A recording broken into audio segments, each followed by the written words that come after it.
आज का हमारा जो टॉपिक है वो रिसर्च मैथोलॉजी है रिसर्च पेपर के अंदर। दोस्तों,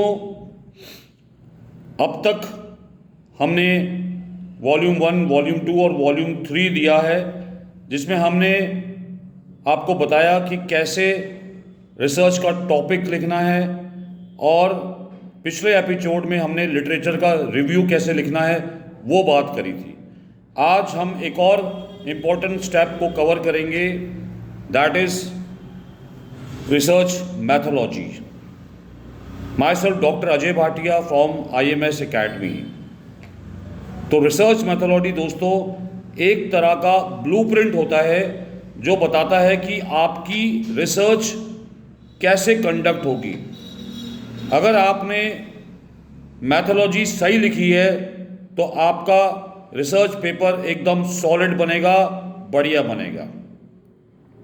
तो दोस्तों, अब हम समझने की कोशिश करते हैं कि रिसर्च मैथोलॉजी होती क्या है, या what is research methodology. Research methodology कैसे होती है। मैथोलॉजी का मतलब होता है एक सिस्टमैटिक तरीका जिससे हम रिसर्च प्रॉब्लम को सॉल्व कर सकते हैं। ये जो सेक्शन है एग्जामिनर को क्लियर करता है कि रिसर्च डिज़ाइन क्या है, डाटा सोर्सेस क्या हैं, और डाटा कलेक्ट कैसे किया जाता है। तो रिसर्च मैथोलॉजी में डाटा को हम एनालाइज कैसे करें,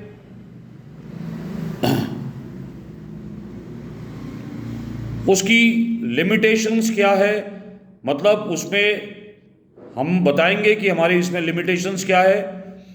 जैसे फॉर एग्जांपल, अगर टॉपिक है impact of social media on student productivity, social media का इम्पैक्ट स्टूडेंट प्रोडक्टिविटी पे क्या है, तो मैथोलॉजी में हम लिखेंगे।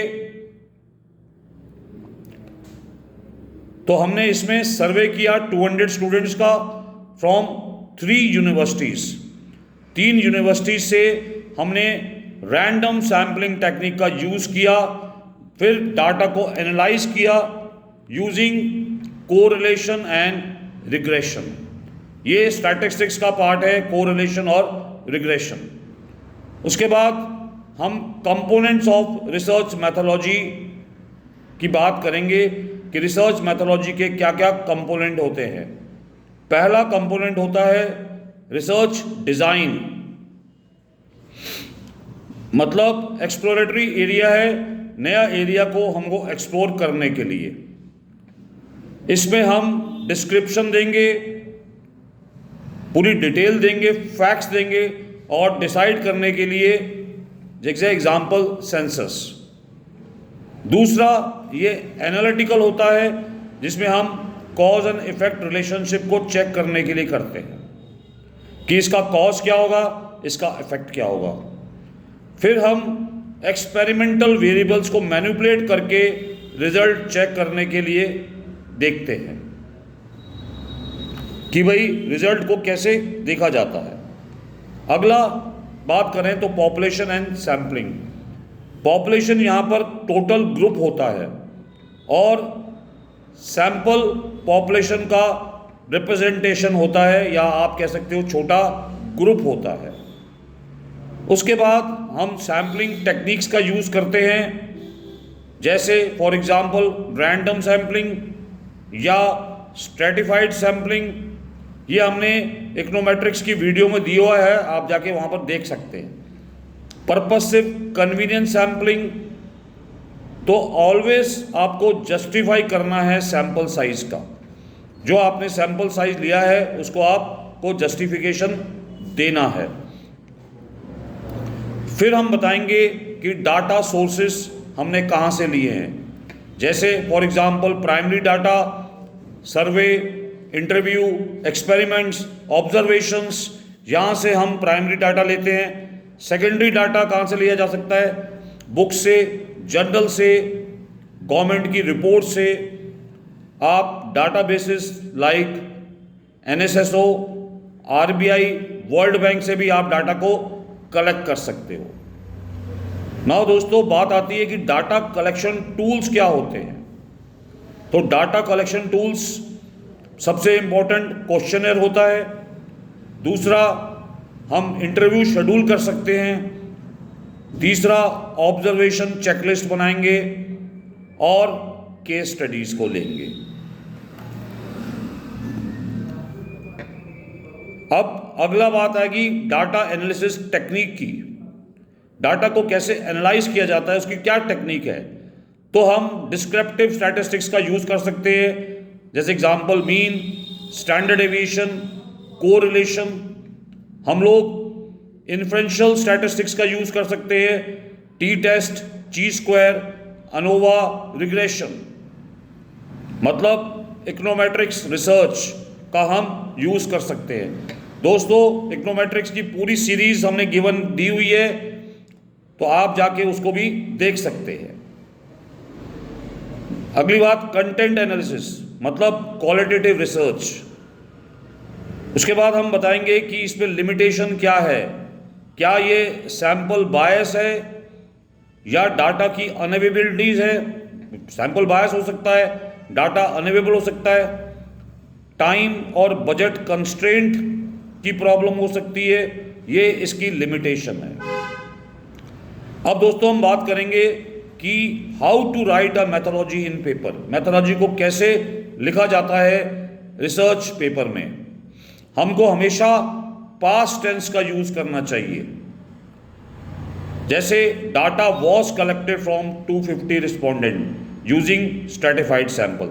हमने बताया पास्ट में कि हमने डाटा को 250 रिस्पोंडेंट से कलेक्ट किया और हमने टेक्निक बताई कि हमने स्ट्रेटिफाइड सैम्पलिंग को यूज किया है। हमको क्या लिखना नहीं चाहिए, हमको नहीं लिखना चाहिए कि डाटा विल बी कलेक्टेड, कि डाटा को हम कलेक्ट करेंगे। हमको क्लियर होना चाहिए, प्रिसाइज होना चाहिए और प्रैक्टिकल होना चाहिए। आपको जस्टिफिकेशन मेथड भी बताने पड़ेंगे। आपने क्यों रिग्रेशन यूज किया, कोरिलेशन को यूज क्यों नहीं किया, आपको वो बताना पड़ेगा। आपको ये भी बताना पड़ेगा कि आपने कौन से सॉफ्टवेयर का यूज किया, जैसे एक्सेल, SPSS, R, स्टैटा, ये सब आपको बताने पड़ेंगे। दोस्तों, कुछ कॉमन मिस्टेक्स भी हम करते हैं इसके अंदर।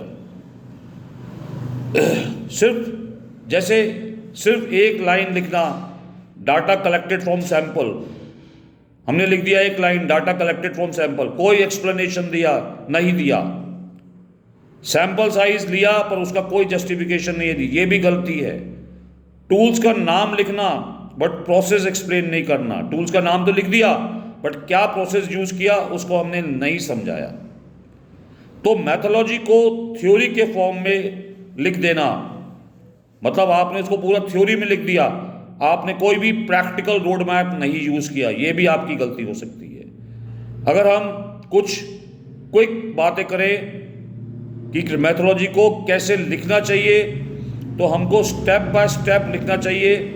जैसे आप डिज़ाइन, सैंपल, फिर डाटा, फिर टूल्स, फिर एनालिसिस, फिर आप लिमिटेशंस के बारे में बात करोगे।